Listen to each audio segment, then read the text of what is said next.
Good morning and welcome to the Boston Scientific Third Quarter 2024 earnings call. All participants will be in listen-only mode. Should you need assistance, please signal a conference specialist by pressing star then zero on your telephone keypad. After today's presentation, there will be an opportunity to ask questions. To ask a question, you may press star then one on your telephone keypad. To withdraw your question, please press star then two. Please note this event is being recorded. I would now like to turn the conference over to John Monson, Senior Vice President, Investor Relations. Please go ahead. Thanks, Drew, and thanks everyone for joining us. With me today are Mike Mahoney, Chairman and Chief Executive Officer, and Dan Brennan, Executive Vice President and Chief Financial Officer. During the Q&A session, Mike and Dan will be joined by our Chief Medical Officer, Dr. Ken Stein, and Art Butcher, President of our MedSurg and Asia Pacific businesses. We issued a press release earlier this morning announcing our Q3 results, which included reconciliations of the non-GAAP measures used in this release. The release, as well as reconciliations of the non-GAAP measures used in today's call, can be found on the Investor Relations section of our website. Please note, on the call, operational revenue excludes the impact of foreign currency fluctuations, and organic revenue further excludes acquisitions and divestitures for which there are less than a full period of comparable net sales. Guidance excludes the previously announced agreement to acquire Axonics, which is expected to close in the fourth quarter of 2024, subject to customary closing conditions. For more information, please refer to the Q3 financial and operational highlights deck, which may be found on the Investor Relations section of our website. On this call, all references to sales and revenue are organic, and relative growth is compared to the same quarter of the prior year, unless otherwise specified. This call contains forward-looking statements regarding, among other things, our financial performance, business plans, and product performance and development. These statements are based on our current beliefs using information available to us as of today's date and are not intended to be guarantees of future events or performance. If our underlying assumptions turn out to be incorrect or certain risks or uncertainties materialize, actual results could vary from those projected by the forward-looking statements. Factors that may cause such differences are discussed in our periodic reports and other filings with the SEC, including the Risk Factors section of our most recent annual report on Form 10-K. Boston Scientific disclaims any intention or obligation to update these forward-looking statements except as required by law. At this point, I'll turn over to Mike. Mike. Thanks, John. Thank you, everyone, for joining us today. Our Q3 results exceeded our expectations, and we continue to invest in our portfolio and capabilities to deliver differentiated performance over the long term. In Q3 24, total company operational sales grew 19%, and organic sales grew 18%, exceeding the high end of our guidance range of 13 to 15. Our excellent growth is and will continue to be focused on our category leadership strategy, fueled by innovation, clinical evidence generation, and the winning spirit of our global team. Q3 adjusted EPS of 63 cents grew 27%, exceeding the high end of our guidance range of 57 to 59 cents. And Q3 adjusted operating margin was 27.2%.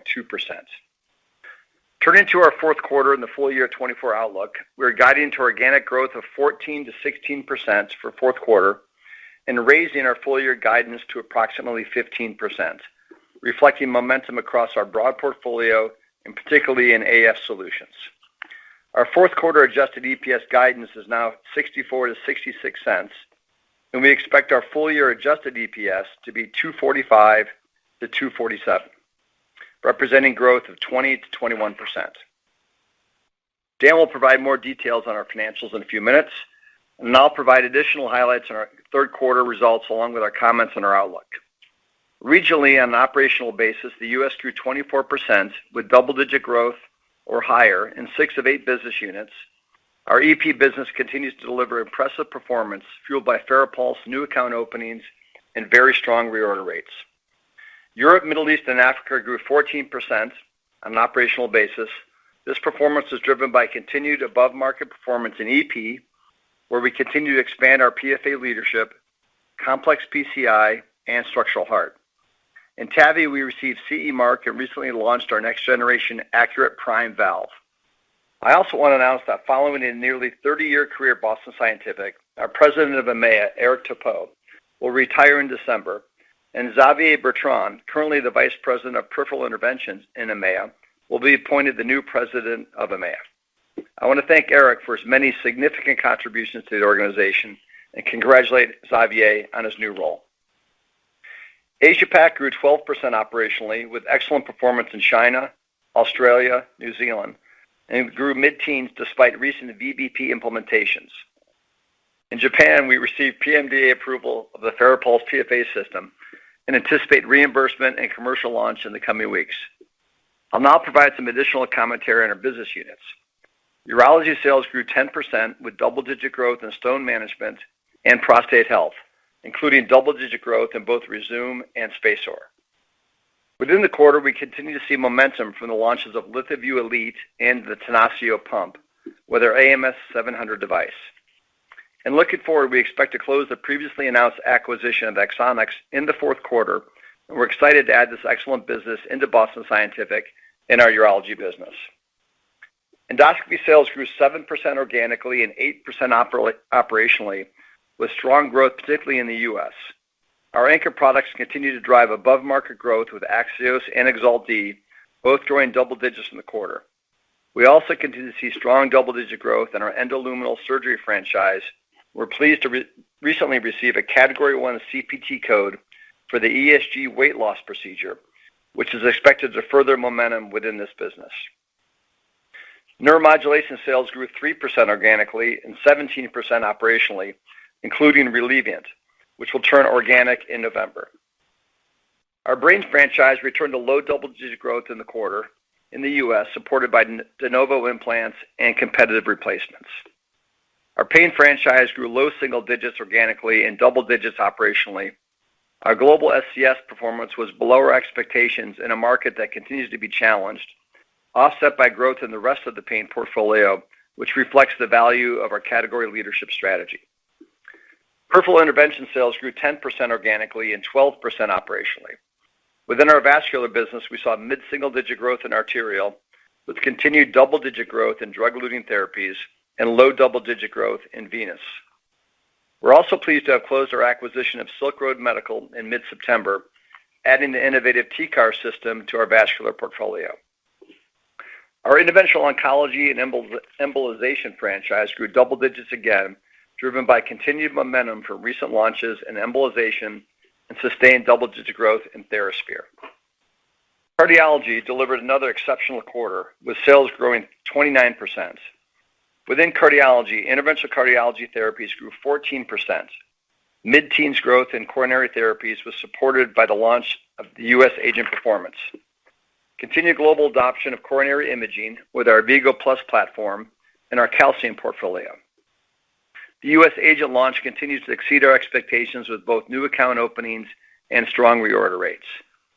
We also recently commenced enrollment in the Agent IDE long lesion sub-study and completed enrollment in our Vitalist early feasibility study in high-risk PCI patients. Congratulations, team, on that milestone. Our structural heart valves franchise grew double digits in the third quarter, led by another quarter of above-market growth of Accurate Neo2 in Europe. In the U.S., we continue to collaborate with the FDA on our regulatory strategy, and data from the U.S. Accurate IDE will be presented at TCT on October 30th. Watchman grew 18% with continued conversion to Watchman Flex Pro in the U.S. and Japan. And globally, we surpassed 500,000 patients treated with the Watchman device, driven by our innovation, clinical evidence, and patient awareness efforts. Key near-term catalysts for Watchman drive our confidence in delivering high growth in this business, including the recently implemented DRG for concomitant LAAC and AF ablation. And if positive, the data readout from the option trial, which will be presented as a late-breaking clinical trial at the American Heart Association Conference on November 16th. We also recently commenced enrollment of our Simplified trial, which is studying a less intensive post-procedure drug regimen enabled by our latest generation Watchman Flex Pro, and continue to expect data from the Champion trial in the first half of 26. Cardiac rhythm management sales grew 2% in the quarter. In third quarter, our diagnostics franchise grew high single digits, driven by our implantable cardiac monitors, LuxDX, which both received CE mark within the quarter. In core CRM, strong international growth was offset by below-market growth in the U.S., We're excited about new and upcoming product launches in this business, including the expanded indication of our longevity lead for conduction system pacing, which received FDA approval in the quarter, and our empowered leadless pacemaker, which we now have submitted to the FDA. Electrophysiology sales grew an exceptional 177% in the quarter, driven by continued commercial execution, pull-through in our access solutions business, and increased procedure volumes, driven by excellent outcomes as well as efficiencies gained with FARAPULSE.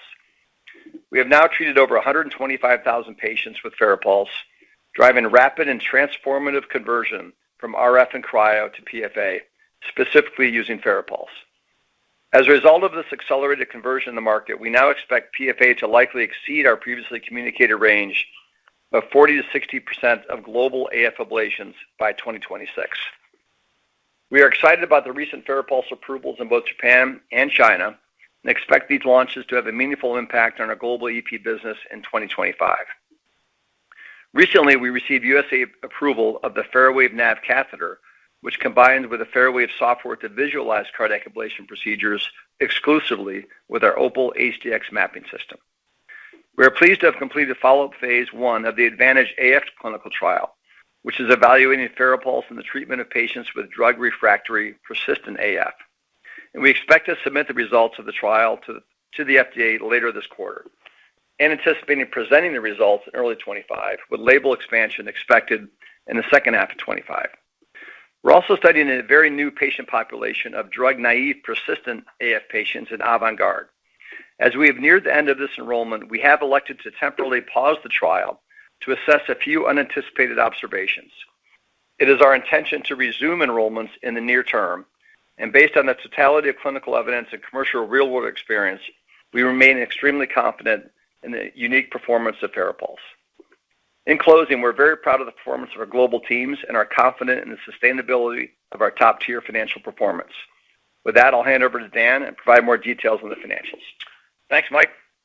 Third quarter 2024 consolidated revenue of $4,209 million represents 19.4% reported growth versus third quarter 2023 and includes a 10 basis point headwind from foreign exchange, which was favorable versus our expectations. Excluding this $4 million foreign exchange headwind, operational revenue growth was 19.5% in the quarter. Sales impact from closed acquisitions contributed 130 basis points, resulting in 18.2% organic revenue growth, exceeding our third quarter guidance range of 13% to 15%. Q3 2024 adjusted earnings per share of 63 cents grew 27% versus 2023, exceeding the high end of our guidance range of 57 to 59 cents, primarily driven by our strong sales performance. Adjusted gross margin for the third quarter was 70.4%, slightly lower than anticipated, driven primarily by foreign exchange. We continue to expect second half adjusted gross margin to be higher than the first half, and full year adjusted gross margin to be slightly below our 2023 rate. Third quarter adjusted operating margin was 27.2%, which expanded 110 basis points versus the prior year period. Given our strong year-to-date performance, we now expect full year adjusted operating margin to be approximately 27%. We believe this strikes a nice balance of delivering incremental margin from our sales upside and continuing to invest appropriately to drive strong top-line performance. On a GAAP basis, third quarter operating margin was 17.4%. Moving to below the line, third quarter adjusted interest and other expenses totaled $65 million, which was favorable to our expectations, primarily due to higher interest income. On an adjusted basis, our tax rate for the third quarter was 13.2%, which includes favorable discrete tax items. Our operational tax rate for the quarter was 13.5%. Fully diluted weighted average shares outstanding ended at 1,487 million in the third quarter. Free cash flow for the third quarter was $822 million, with $1,002 million from operating activities, less $180 million in net capital expenditures, which includes payments of $208 million related to acquisitions, restructuring, litigation, and other special items. In 2024, we continue to expect full year free cash flow to exceed $2 billion, which includes approximately $900 million of expected payments related to special items. As of September 30th, 2024, we had cash on hand of $2.5 billion, and our gross debt leverage ratio was 2.4 times. Our top capital allocation priority remains strategic tuck-in M&A, followed by annual share repurchases to offset dilution from employee stock grants. Our legal reserve was $250 million as of September 30th, roughly flat versus Q2 2024. $53 million of this reserve is already funded through our qualified settlement funds. I'll now walk through guidance for Q4 and full year 2024. We expect full year 2024 reported revenue growth to be approximately 16.5% versus 2023. Excluding an approximate 50 basis point headwind from foreign exchange based on current rates, we expect full year 2024 operational revenue growth to be approximately 17%. Excluding a 200 basis point contribution from closed acquisitions, we expect full year 2024 organic revenue growth to be approximately 15% versus 2023. We expect fourth quarter 2024 reported revenue growth to be in a range of 16.5% to 18.5% versus fourth quarter 2023. Excluding an approximate 50 basis point tailwind from foreign exchange based on current rates, we expect fourth quarter 2024 operational revenue growth to be 16% to 18%, and excluding a 200 basis point contribution from closed acquisitions, we expect fourth quarter 2024 organic revenue growth to be in a range of 14 to 16% versus 2023. We continue to expect full year 2024 adjusted below-the-line expenses to be approximately $300 million. We also continue to expect a full year 2024 operational tax rate of approximately 13.5% and an adjusted tax rate of approximately 12.5%, which contemplates current legislation, including enacted laws and issued guidance under OECD Pillar 2 rules. We expect full year adjusted earnings per share to be in the range of $2.45 to $2.47, representing growth of 20 to 21% versus 2023, including an approximate 4-cent headwind from foreign exchange, which is unchanged from our previous expectations. We expect fourth quarter adjusted earnings per share to be in a range of 64 to 66 cents. Before we move to Q&A, I want to provide a few housekeeping items related to 2025 that may be helpful with your modeling. There will be one less business day in 2025, which comes in Q1. Note that in 2024, we have 2 extra business days versus 2023, one here in Q3 and one upcoming in Q4. Below the line, we expect a meaningful increase versus 2024 related to higher adjusted net interest expense. In 2024, we will earn approximately $100 million of non-recurring interest income on the cash raised earlier this year to fund the Axonics acquisition, which we expect to close here in the fourth quarter. In 2025, we also have approximately $1.6 billion of bonds coming due, which we expect to look to refinance, likely at higher rates than the existing bonds, while maintaining our strong balance sheet. The good news is this incremental expense should largely be offset by the operating income dollars associated with the deals we have closed in 2024 and the expected close of Axonics. Based on current global tax legislation, we expect our tax rate to be in line with our historical rate of approximately 14% operational and 13% adjusted. In 2025, we will aim to outperform our markets, deliver meaningful margin improvement, and grow adjusted earnings per share double digits and faster than sales, towards our goal of being the highest performing large cap med tech company, as we said at last year's Investor Day. For more information, check our Investor Relations website for Q3 2024 financial and operational highlights, which outlines more details on Q3 results and 2024 guidance. And with that, I'll turn it back to John, who will moderate the Q&A. Thanks, Dan. Drew, let's open it up for questions for the next 40 minutes or so. In order for us to take as many questions as possible, please limit yourself to one question. Drew, please go ahead. We will now begin the question and answer session. To ask a question, you may press star then 1 on your telephone keypad. If you're using a speakerphone, please pick up your handset before pressing the keys. If at any time your question has been addressed and you'd like to withdraw your question, please press star then two. Again, please limit yourself to one question. At this time, we will pause momentarily to assemble our roster. The first question comes from Robbie Marcus with JP Morgan. Please go ahead. Oh, great. Good morning, and congrats on another fantastic quarter here.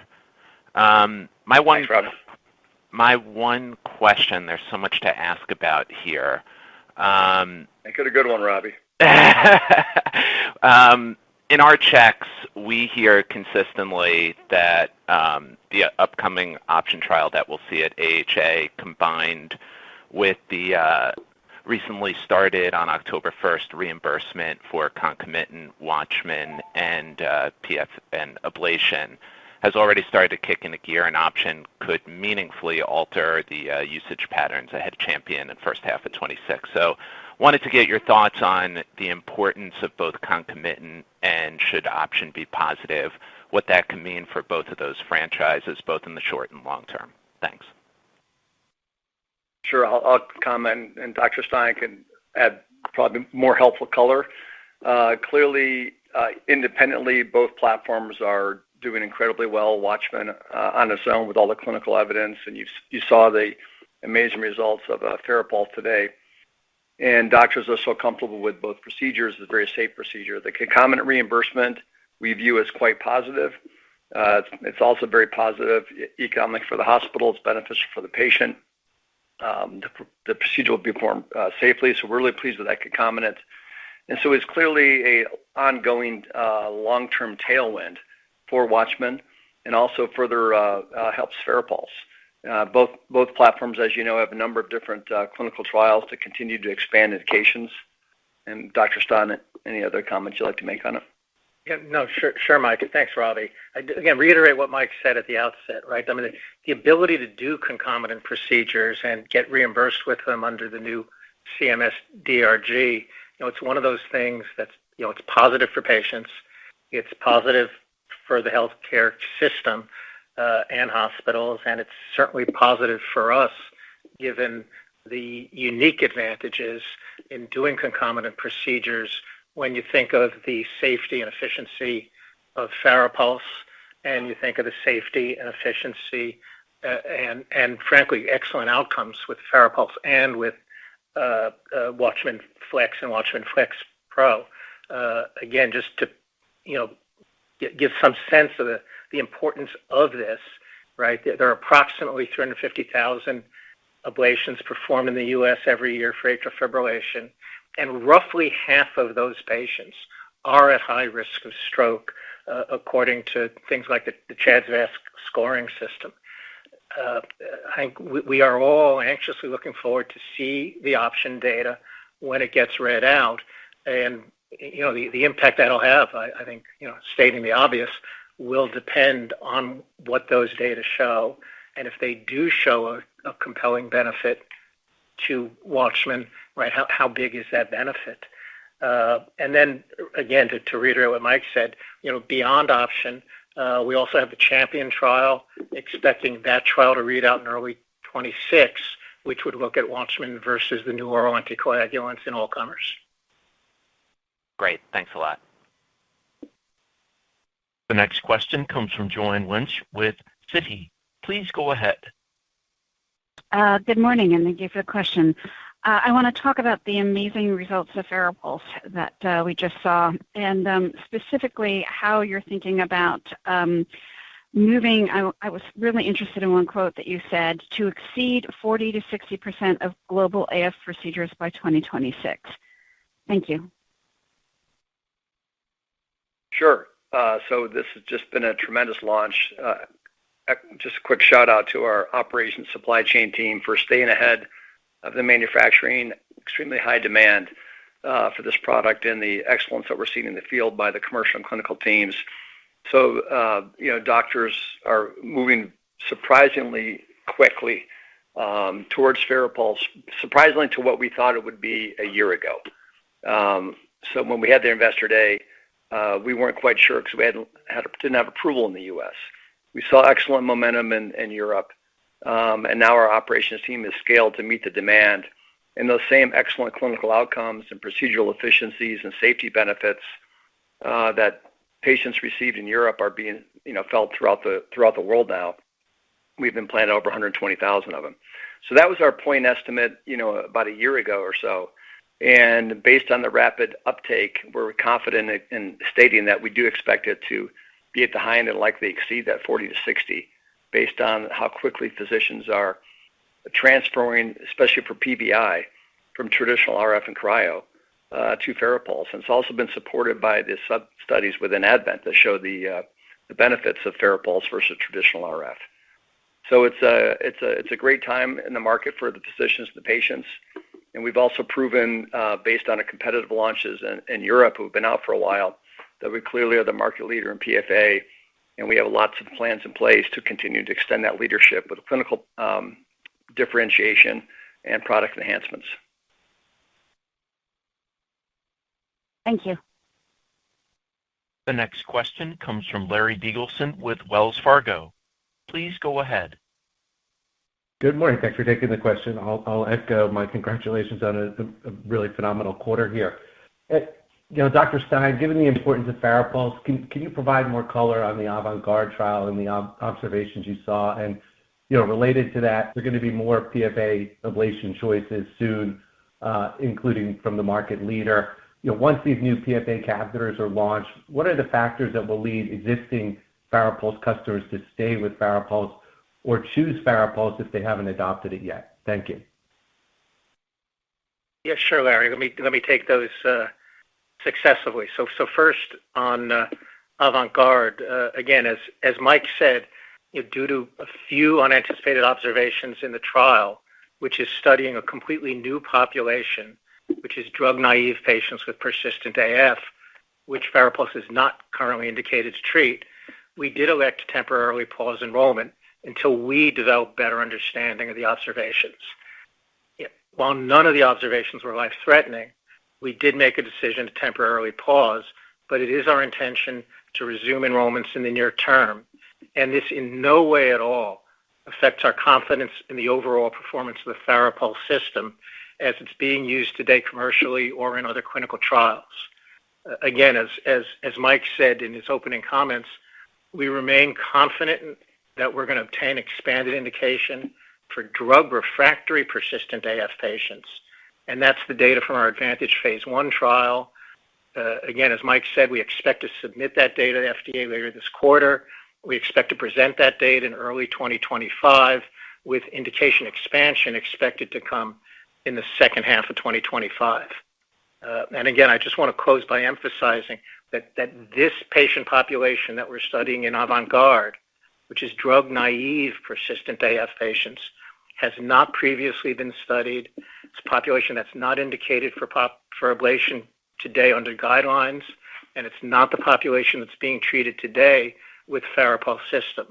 And I also want to emphasize that we remain highly confident in the global performance of Farapulse, which has now been used to treat more than 125,000 patients across more than 65 different countries, and is supported by extensive clinical data demonstrating positive outcomes for the device. And I think that also leads into your second question, right, which is why is Farapulse going to maintain category leadership in pulse field ablation, and what's going to prompt new users to continue to newly adopt the system? And it's several things. I think, first of all, it's just the compelling ease of use and straightforward nature of doing the ablation with Farapulse. It's just the tremendous clinical experience that people have when they start using the system. I am not aware of anyone who started using this and then has stopped and gone back to thermal ablation. It's also an extensive clinical trial data that we've got supporting it.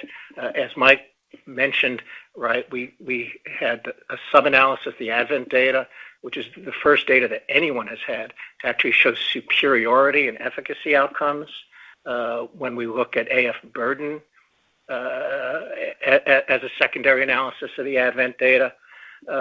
It's supported by published clinical data now in approximately 20,000 patients globally. And again, as Mike said, right, in Europe where we've seen commercial systems launch, all right, we really have not seen that meaningfully detract from the position that FARAPULSE has as the leading PFA system in those markets. And then last, just to make sure it doesn't get lost in all the other stuff here, right? The approval and the launch now of FARAWAVE NAV catheter and FARAVIEW mapping system, which really becomes the first mapping system that's really designed around PFA, I think provides just, maybe it's the cherry on top of that sundae in terms of answering your question. Thank you so much. The next question comes from Rick Wise with Stifel. Please go ahead. Thank you, and good morning, everybody. I'm hoping, Mike, that you or Dr. Stein will expand on the NavCast comments from a couple of aspects. Just, are you ready to fully launch and train? Will NavCast have a price premium given premier technology first to market with something like this integrated? Can we assume that you're going to sell it at a higher price? And just last, and sort of related to what Dr. Stein was talking about as well, if FARAWAVE is approved for, quote, only AFib, obviously a huge portion of the market, how are you going to manage the argument that other imaging mapping systems obviously are approved for all imaging? Just where will FARANAV fit in the larger scheme? Thank you. Dr. Stein. Yeah, Rick, let me take the second part of that question first, and then get on to what some of the advantages are that we see unique to FARAVIEW, right, which is on our refreshed Opal HDX platform. And so to begin, right, the Opal platform is approved for mapping and navigation across the whole spectrum of cardiac arrhythmias. Now, when we look at the use specifically as it integrates with FARAWAVE and FARAWAVE NAV, right, FARAWAVE is an AF ablation catheter. And I think, right, part of the reason that we've seen the success that we've had, part of the reason I was able to give the answer that I did to Larry, right, is that it's just exquisitely beautifully designed for ablating atrial fibrillation. It's a fantastic tool for pulmonary vein isolation. And again, we hope to share our data from our Advantage clinical trial showing how it is also, can be used to treat persistent atrial fibrillation. But, it is, really explicitly not designed to be the catheter to tackle some other arrhythmias. The next catheter in our pipeline is our FARAPOINT catheter. And that catheter was studied in phase 2 of our Advantage clinical trial. And we have completed enrollment in that phase 2 of Advantage and are continuing to follow those patients. And to start, we'd expect to qualify that catheter for use for treating arrhythmia called atrial flutter as an adjunct to atrial fibrillation ablation procedures. But beyond that, right, could see FARAPOINT used, right, for really any sort of arrhythmia, where you would prefer a point catheter form factor. And then next to follow after that, right, is our so-called map and ablate catheter. It's a large focal lesion catheter called FARAFLEX, right, which again, all of these will integrate with FARAVIEW on Opal, right, and that would really give us the ability and the capability to be able to target the vast majority of arrhythmias that are seen in clinical practice. In terms of FARAVIEW specifically, again, I think it's really important to emphasize this is the first mapping and navigation software that's built around understanding pulsed field ablation.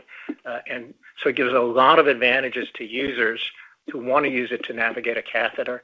It gives dynamic visualization of the FARAWAVE catheter as it moves into its various configurations, whether it's a basket or a flower or anything in between.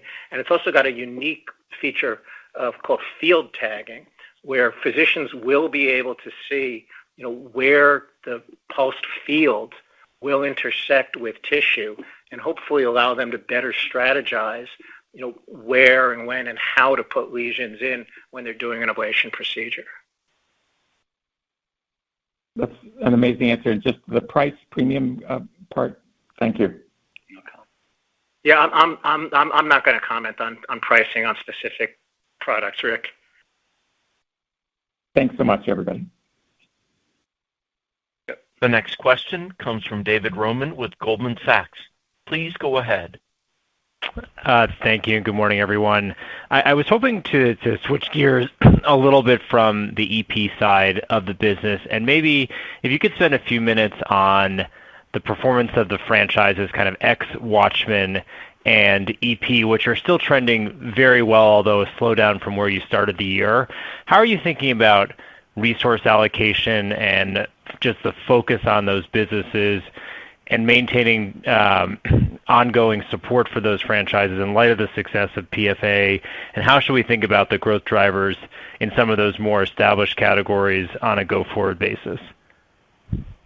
Sure. I'll take that. I'll give Dr. Stein some oxygen here. We run as a very decentralized business units, and so we have the leaders of these divisions that's all they do. They have global teams, thousands of employees, and they wake up and think about peripheral interventions, interventional oncology, endoscopy, urology, neuromod all day long, and ICTX, which grew at 15% in the quarter. So there's tremendous focus by their teams on the global execution of these businesses. We just announced the closing of Silk Road. We anticipate announcing the closing of Axonics in the fourth quarter here. Just as Ken said, we attempt to drive this category leadership in terms of our breadth of portfolio and unique innovation across each division. And we have different varying degrees of success in that, but in general, we're very strong in that area. So in terms of capital allocation, we've obviously invested significantly in the manufacturing ramp of PFA, as well as ongoing R&D and clinical studies, as well as commercial capabilities to continue to enhance our mapping sales force. But that in no way has detracted from the investment that we're making across these other businesses, which are really the foundation of the company. And despite doing both those at the same time, we continue to improve our margin profile, which I think shows the testament and the winning spirit of the team. So we have a rich pipeline of products organically within these business units. You've seen the performance for the quarter and the full year. We did see a bit of a slowdown in some procedure volume in the summertime, in July, August, specifically in our Endo-Euro business. But we saw a nice procedure bounce back in September and essentially grew kind of in line where we have for the past 8 quarters in those businesses. So we have a lot of confidence in them, and we don't, Dr. Stein and I may spend a bit more time on PFA, or certainly Dr. Stein does, but we don't take the gas pedal down on the other businesses at all in the company. Great, thanks. Appreciate the perspective. The next question comes from Patrick Wood with Morgan Stanley. Please go ahead. Perfect. Thank you very much for taking my question. I guess it's one on capacity and totality for the system. Obviously, I get PFA adding some efficiencies to the system overall, but for EPs, between Watchman and everything, there's a tremendous call on people's time. We saw in structural heart a little bit of noise from one of the players saying, there were capacity constraints. How are you viewing that going forward, and how, quickly do you think the system can adapt to enable you to keep growing these franchises, but still have capacity to actually get them done? Thanks. Well, we're still relatively early in our launch. In the U.S., we got approved in February. We started launching in late February, March. So that we still have a number of new accounts that have not used FARAPULSE in the U.S. And we have yet to launch in Japan, and we've yet to launch in a meaningful way in China and many other countries. So we're still quite early in the launch in very major markets. And we're seeing in currently launched accounts, we're seeing many accounts move from one system originally to 2, 3, and sometimes 4 systems. So they're increasing their utilization of FARAPULSE across their multiple labs. So we have a lot to do to continue to increase share within existing accounts. And then thirdly, because of the efficiencies of the system, the hospitals are improving their workflow, and most accounts are doing, 25%, 30% more procedure volume in a day. So there's a lot of efficiencies, and the hospitals win economically, and the patients benefit, as do the physicians. And then to your term on capacity, that's why this concomitant procedure is also a big win for the workflow of the hospital and the patient. So now an extra 10, 15 minutes for the appropriate patient, you can do a FARAPulse system as well as the LAC with Watchman. So that also drives procedural efficiency, which is very unique to Boston Scientific versus our competitors. So when we design these platforms, we look at operational efficiency and also the economics of the hospital. And we think FARAPulse and Watchman and concomitant are all very helpful to hospitals' efficiency. And we're still really early in the launch of FARAPulse. Love it. Thanks for the color. The next question comes from Travis Steed with Bank of America.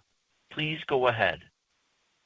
Hey, thanks for taking the question. I wanted to follow up on the AVANT-GUARD trial pausing. I guess a lot of questions on that this morning. So it seems like the observations you saw didn't change your thoughts drastically. You're restarting the trial soon. And then just making sure this, maybe help us understand why this doesn't really change your view on safety of FARAPulse overall or mitigate the real-world data you have, or and maybe just help us understand this patient population that's in this trial today, how they're getting treated today would be great. Thanks a lot. Yeah, sure, Travis. Let me, again, begin at least with the patient population. And so, right, today, standard of care for patients with newly diagnosed persistent atrial fibrillation is to get a trial of antiarrhythmic drug therapy first. And then, the guidelines would say only to be referred for ablation if they actually fail antiarrhythmic drug therapy. Obviously, because even though we've paused enrollment for the moment, there's still an ongoing clinical trial, so I really can't get into any detail on the observations. Again, just reassure everyone, nothing that we saw certainly was life-threatening. And I think we are very highly confident in the overall safety profile, overall efficacy, and again, overall efficiency of the FARAPulse system. And again, that's just based on the extensive experience that we've got with it, which is both commercial experience, as we said, and over 125,000 patients now have been treated with this system globally, as well as extensive clinical data that's been published in approximately 20,000 patients, and data that we see from all of our ongoing clinical trials. Great. Thanks a lot. The next question comes from Danielle Antalffy with UBS. Please go ahead. Hey, good morning, everyone. Thanks so much for taking the question. Congrats on this amazing quarter. I'm kind of speechless, but just wanted to ask, I appreciate there's not going to be a lot you can say, Dan, appreciate the comments that you did give on 2025, but specifically as we think about sales, you noted above market sales growth. I mean, market can be a moving target a little bit here about how you think about the markets growing next year. So I was hoping maybe you could give a little bit more color if possible, even if it's just highlighting tailwinds and headwinds from a sales growth perspective to think about as we look ahead to 2025. Thanks so much. I'll start, and then Dan, you can clean up my mess. So, we're excited, obviously, about 24 growing estimated 15 over a comp of 12 of 2023.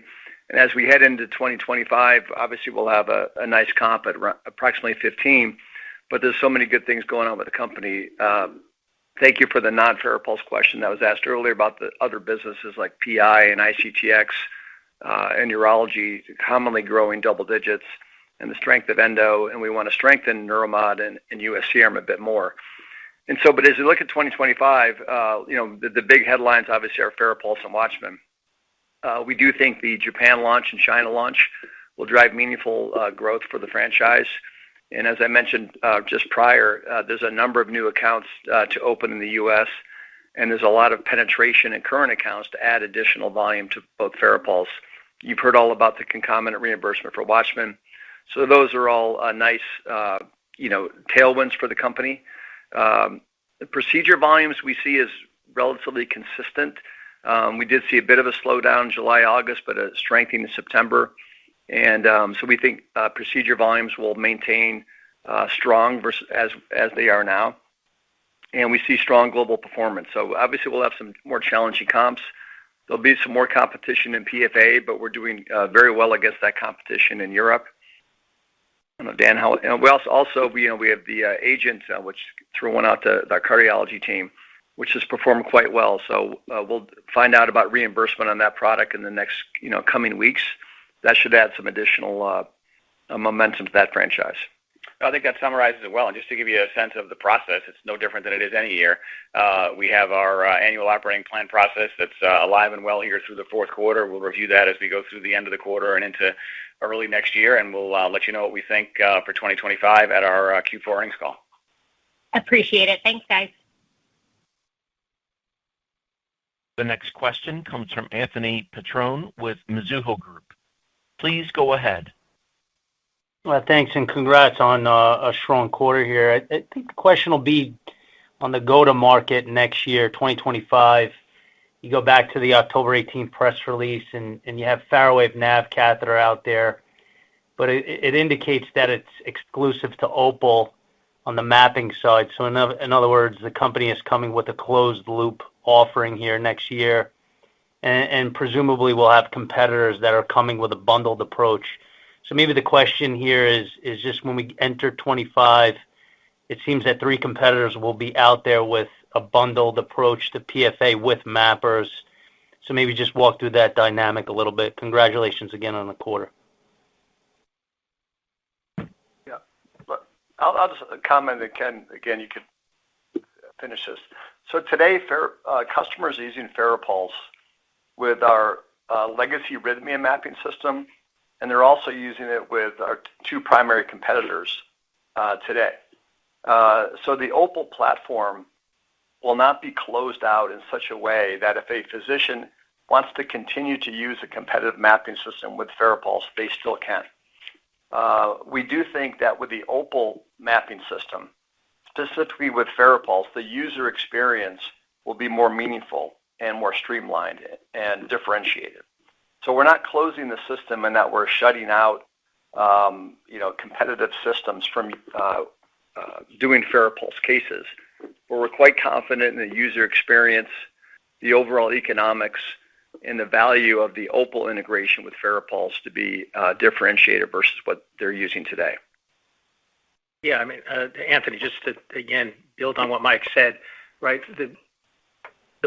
We do not feel that we got to force people to use our products. And what we see with FARAWAVE is people want to use it. And people have used it in a variety of different ways, and we are going to continue to support their ability to use it in the way that they want to.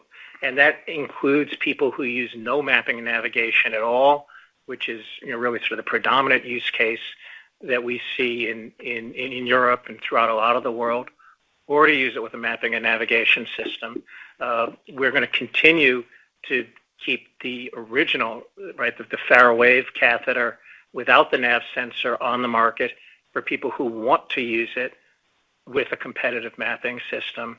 FARAWAVE NAV, because it's got a magnetic nav sensor in it, does have to get tied into a particular mapping system, which for us is the refreshed Opal HDX system with FARAVIEW. But we're not going to force people to use it.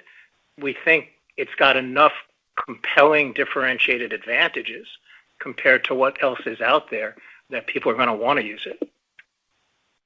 Very helpful. Thank you.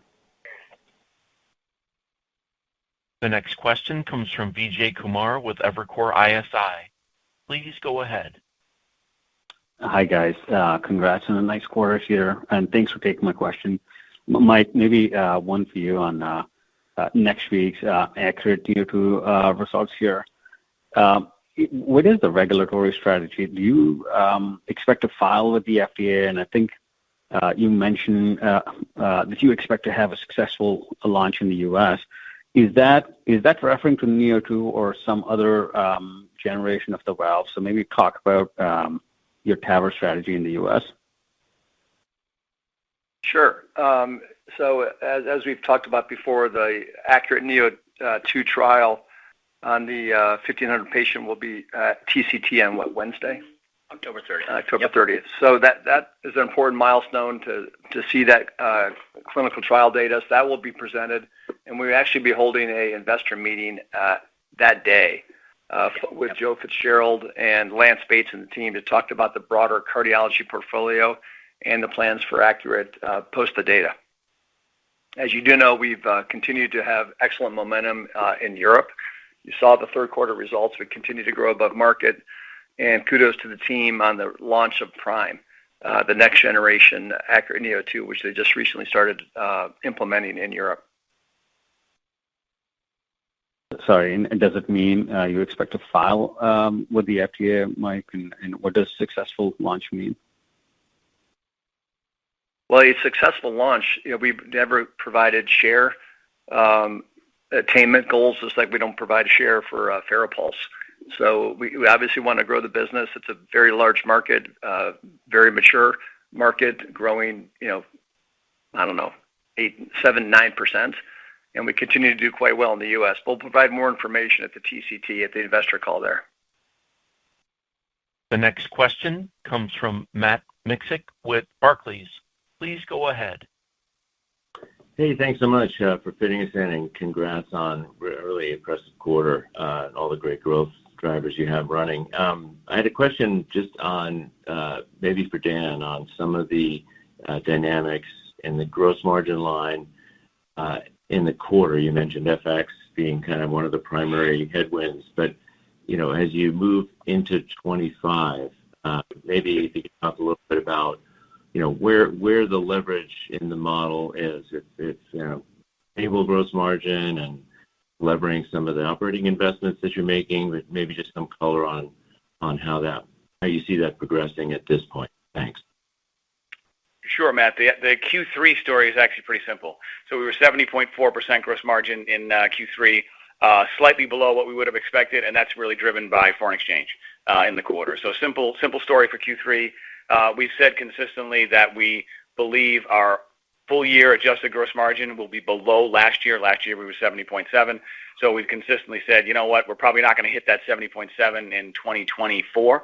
That's okay, because we're actually driving 70 basis points of adjusted operating margin expansion without that, kind of testament to the hallmark of the DNA of the company of continuing to drive margin expansion through all lines of the P&L. So 2024 gross margin, not going to contribute. That's okay, because we have the SG&A and other horses to ride there. As you go into 25 and beyond, I think all lines of the P&L can contribute. I think gross margin is a part of that. And how does that happen? A big piece of that will be product mix. So called FARAPULSE today, the single-use catheter. That's a nice margin, but you have a lot of the capital placements that we have. As Mike mentioned, we're still launching this. It's only 6 or 7 months into the launch, so we're still launching a lot of capital, placing a lot of capital. And next year we'll have Japan and China, so we'll still be doing that. We'll be effectively launching there. But I think the story is, as you go into 25 and work through 25 and beyond, FARAPULSE becomes accretive overall as the single-use catheter kind of swamps the overall margin within FARAPULSE and is accretive to overall Boston Scientific. WATCHMAN is obviously helpful. You heard a lot of commentary on the call today about some of the tailwinds that could be there for WATCHMAN. That's great news for the gross margin line. So I think the takeaway is gross margin 25 and beyond. Gross margin can be a contributor to the overall operating margin journey that's been so successful for the company for the last decade. That's great. Thanks, Mike. Thanks. The next question comes from Josh Jennings with TD Cowen. Please go ahead. Hi, good morning. Thanks for taking the questions, and congratulations on another home run quarter. Wanted to just check the box. Mike, you called out your ops and supply chain team for keeping up with the demand for FARAPULSE and staying on top of it. I just want to make sure that there's no manufacturing capacity issues next year if that franchise continues to outperform internal expectations.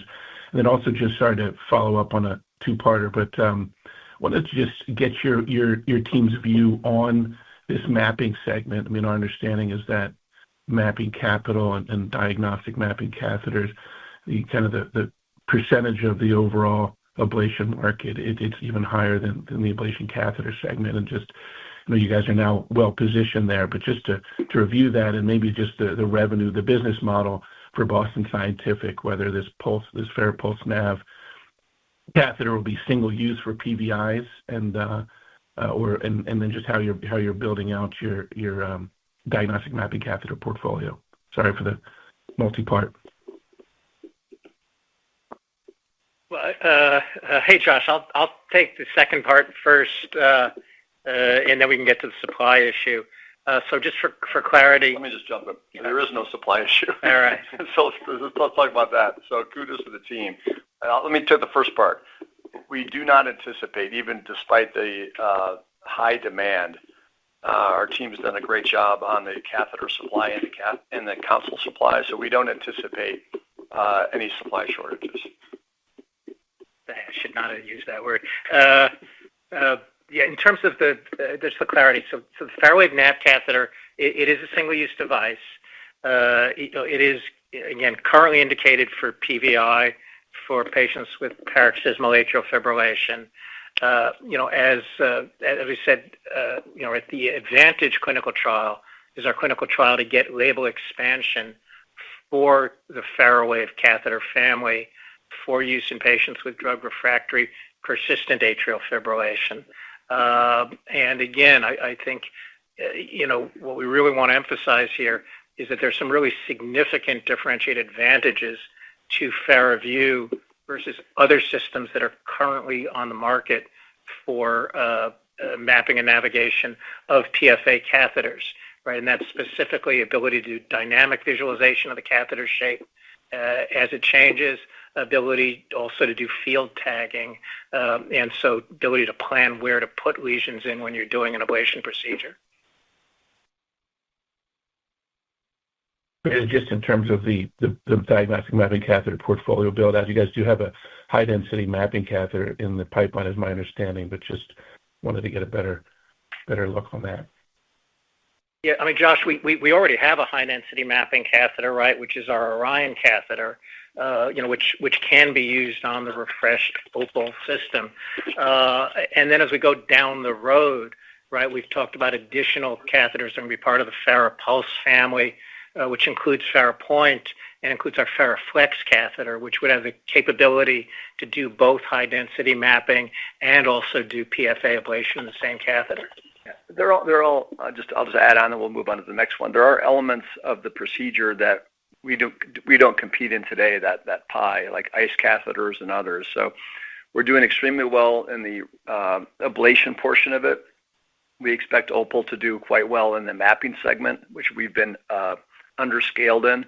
But there's still segments within the EP procedure mix that we don't play in today that we're shooting to fill out in the portfolio over time.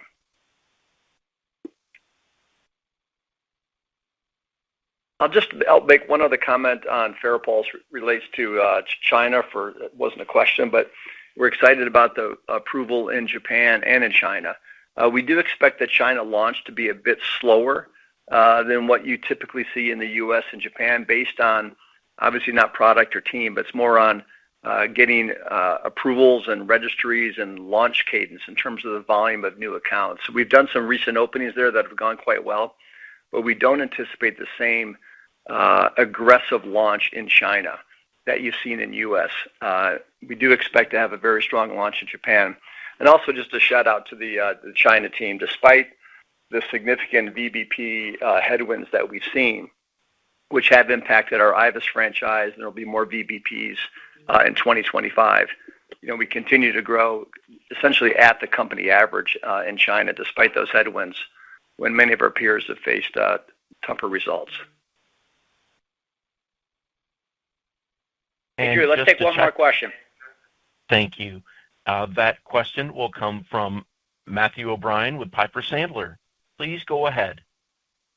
Morning. Thanks for taking the question. And I'd much rather focus on all the positive things going on here, but I'm looking at the stock down now versus up prior to this avant-garde commentary. So, Dr. Stein, I'm not sure exactly what you can say, but is there any kind of safety signal that we should be aware of? And then if you can't comment on that, is there anything to think about in terms of this patient population really being the cause of the difference, maybe extra lesions that need to be created, higher risk, benefit requirements because it's drug-naive patients?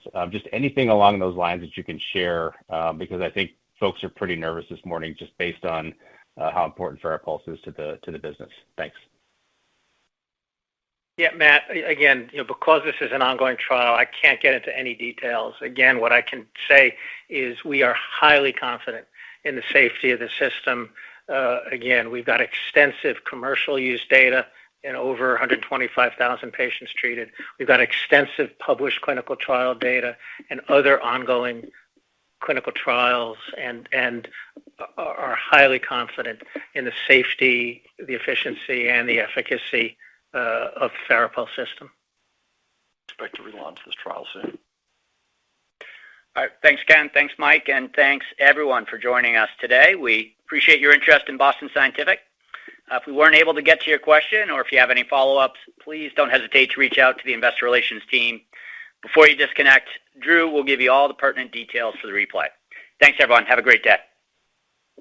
Please note, a recording will be available in 1 hour by dialing either 1-877-344-7529 or 1-412-317-0088 using replay code 260-7711 until October 30th, 2024 at 11:59 p.m.